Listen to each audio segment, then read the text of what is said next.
ABS-CBN Executive at GMA Pictures Executive abay nagsanib puwersa para proteksyonan si Catherine at si Alden Richards sa mga issue. At ngayong araw, ito na po yung isa sa pinaka-latest updates po natin para sa Katden dahil hanggang sa ngayon po ay pinipilahan pa rin for more than 1,000 cinemas worldwide dahil mas madadagdagan pa yan in other places kasi may mga places pa po na sa ibang bansa na parang nag-open po sila for Hello Love Again. So, very positive ang lahat ng mga team, maging si Direk Cathy Garcia Sampana, maging si Miss Carmi, na isa sa mga nagsulat, no, at talaga namang nagbigay ng buhay dito po sa nagsabing pelikula. So, sa very first day pa lang po, alam natin na very successful sapagkat talagang tinabla lahat ng Hello Love Again ang mga historical movies dahil sa Hello Love Again po nagsimula ang lahat, no? Balikan lang natin. This is gonna be the first movie kung saan sa kanilang henerasyon nagkaroon po ng midnight screening and sila rin po yung kauna-unahang pelikula na nagbukas ng almost 1,000 cinemas worldwide, and of course sila rin po yung first movie na nagkaroon po ng unang pasada pa lang kumita na ng 85 million. Sa lahat po ng mga pelikula na kumita ng mga nagdaang taon nasarpas po nila yung records, and this time ito na kasi sa kabila ng success ng kanila pong movie may mga problems po na nai-encounter ngayon ang mga executives kasi nakikita po natin ngayon na sobrang ang dami po talagang nagpa-pirate dahil bukod po sa mga clips meron na rin po mga movie na parang buo na inilalapat po sa social media at medyo alarming na po sa part ng HLA ng ABS-CBN Production at ng GMA Pictures. Kaya naman sa kanila pong post, true love shouldn't be forcefully stolen, only experience. Kindly report all pirated Hello Love Again content. Send email to reportpiracy@abscbn.com. Email subject report piracy.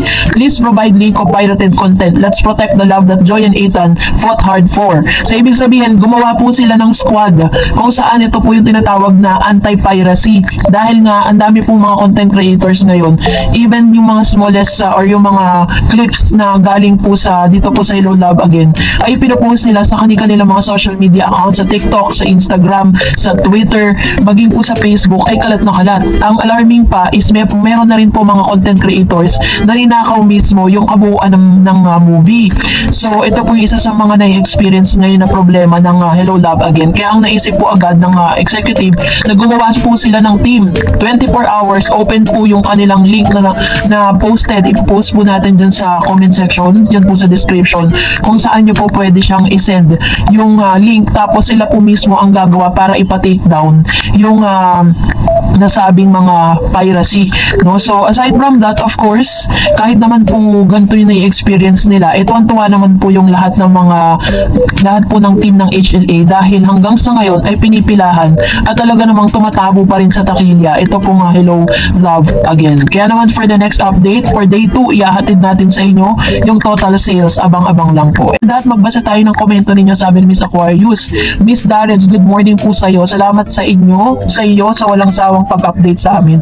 Binalikan ko po yung balita dati nung Unhappy for You kung magkano totoong kinita sa unang araw po, sana nasa 20 to 20.5 million lang. Ngayon ang HLA unang araw pa lang 85 million na mga bashers ng Katden. Ngayon kayo mag-wow. Katden lang ang makakuha ng pinakamataas na record sa buong mundo. Babalik at babalik ang kanilang trono. Waiting here in Bahrain para sa paglabas ng HLA sa mga sinihan. Congratulations Katden, and we love you both. Ayan.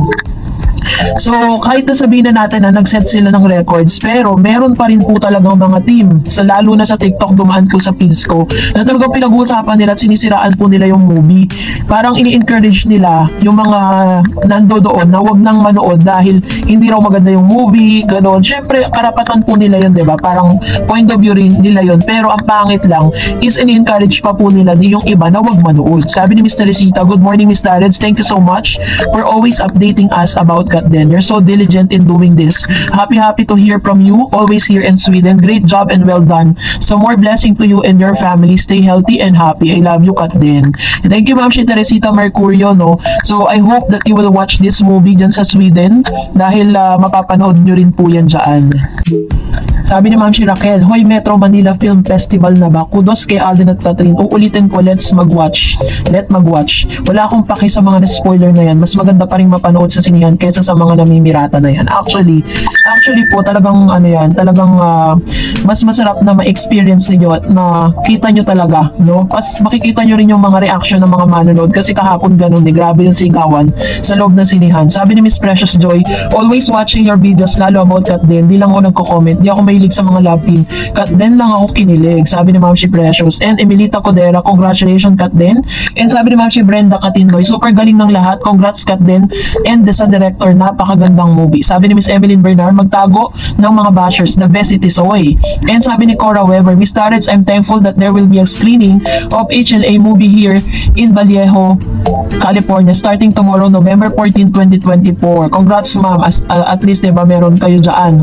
Mapapanood nyo rin po at mawi-witness nyo rin. And sabi ni Miss Jaime, congratulations. Sabi ni Ma'am Rexa Lage, hello Miss Stars, kamusta po ang lahat? Mas madami pa ang manood, lalo na sa Saturday at Sunday. Congratulations, kasama tayo dyan, sulit ang puyat, kahit pa madaming spoiler. Tingin ko, mas lalo mong gustong panoorin yun lang po Miss Star. Salamat sa always update sa Katden at malapit na sila mag out of the country. God bless sa ating lahat. Actually, nagpe-prepare na sila for out of the country dahil magkakaroon sila ng parang mga mall tours din doon Parang magpo-promote sila ng kanilang mga movie tapos sasama sila sa mga black screening doon. Sabi ni Mr. Renato, natuwa ako sa reaction ni Kat dito sa kissing scene. Niyakap niya yung dad niya. Sinabi ni Kat, kamusta yung kissing scene? Sorry po doon, natawa lang dad niya. And sayang, that's okay anak, you did it great with a decent manner. With regards kung anong part ng movie sa akin, yung word na home, kasi sa aming mga OFW, home is our weakness. It's our longing at the end of we always come back home. No matter how far we go, we are looking our home. That's where Joy Marie puts her sacrifices, her home of Kitan. Ayan. So, maintindihan niyo yung sinasabi ni Sir Ren kapag napanood nyo na po ng buo.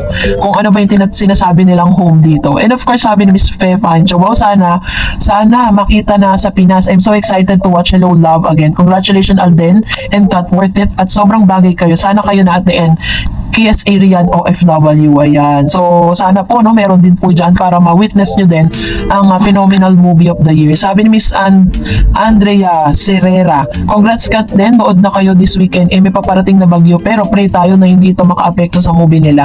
Ayan. So, salamat po Ma'am Shi sa inyo pong komento. And I think it will never hindered. No? So, doon po sa mga talagang gustong mapanood yung movie na to. And ang maganda pa rito is mas marami pang mga sinihan ng binubuksan. Sabi ni Miss Mercy, I'm Kim Pao fan and I'm friends with some Katden fans. Congratulations to Katden. Definitely love Katden. Never ko talaga nagustuhan si Daniel noon kay Kat. So glad nung nag-break sila. Sana meron din HLA dito sa UK para ma-watch din kami dito. Kat and Alden deserve this success. Sana nga sila na po, no? Kilig na rin ang dala ng Katden. Stay happy po. Thank you Ma'am si Mercy. Ingat po kayo dyan sa UK. At salamat po sa inyong panonood. And sabi ni Miss Althea Singson, thank you Miss Tarig sa mga sinasabi mo sa Katden. Totoo lahat ang binibigay mong impormasyon.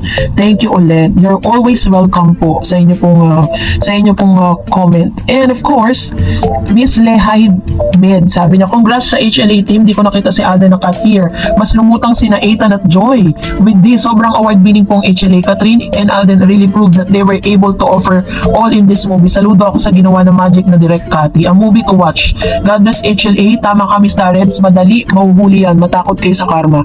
Tama po. Dahil yun na, kumilos na nga po yung mga executives para to stop and to protect that film, no? Na di ba parang unfair lang kasi sa ilan na parang na nagbayad, di ba? Tapos ipapirate lang, di ba? Sabi ni Miss Arlene, congratulations to Alden and Catherine, amazing 85 million on the first day. Grabe, galing nyo, tomorrow pa lang ako manonood, excited na ako. Sabi ni Miss Janelle Travel, wow, congrats to Catherine. I'm so glad of the success of their movie. I will definitely watch it. Thank you Miss Tarets for defending and supporting Catherine. God bless. Ayan, thank you Ma'am Shi, and thank you po sa inyo pong pagsuporta. Of course, sabi ko nga po dun sa post ko sa Facebook, di ba? This film wouldn't be success kung wala rin namang suporta ng lahat ng mga katulad po ninyo. And sabi ni Miss Piggy, congrats Kat din. Umpisa pa lang yan, Sabado at Linggo, sigurado puno lahat ng cinema. Miss Darets, for me, kung nag-trending man ang pangalan ni Summer, hanggang trending lang siya. Pasalamat siya sa Kat din. Anyway, nasa legal age siya si Catherine at isa yan sa nagpaganda ng movie. Panoorin niyo kung bakit may kissing scene. Kilig talaga. Very true. Tsaka syempre nagle-level up naman po talaga at nagmamature yung mga role nila dahil hindi naman din sila pabata. Sabi ni Miss Corazon, yes, nakabili na ako ng 2 tickets for Saturday. Last week pa ako nakabili. God bless you, Kat din. And sabi ni Miss Jensa, lahat ng eksena nila maganda, lalo yung love scene. Done watching kahapon sa SM Mega.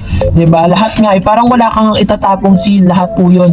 And parang lahat po sila ng mga character doon is nabigyan nila ng justice yung kanilang mga character. Sabi ni Miss Annalisa Zaratan, asa na yung mga bashers na nagsabi na hindi kikita ang movie? One day pa lang 85 million na. Pahiya kayo, no? Love you, Kat din. Ayan. So, hayaan na natin sila, no? Kahit ano naman pamabash nila, hindi naman talaga yun ang mangyayari.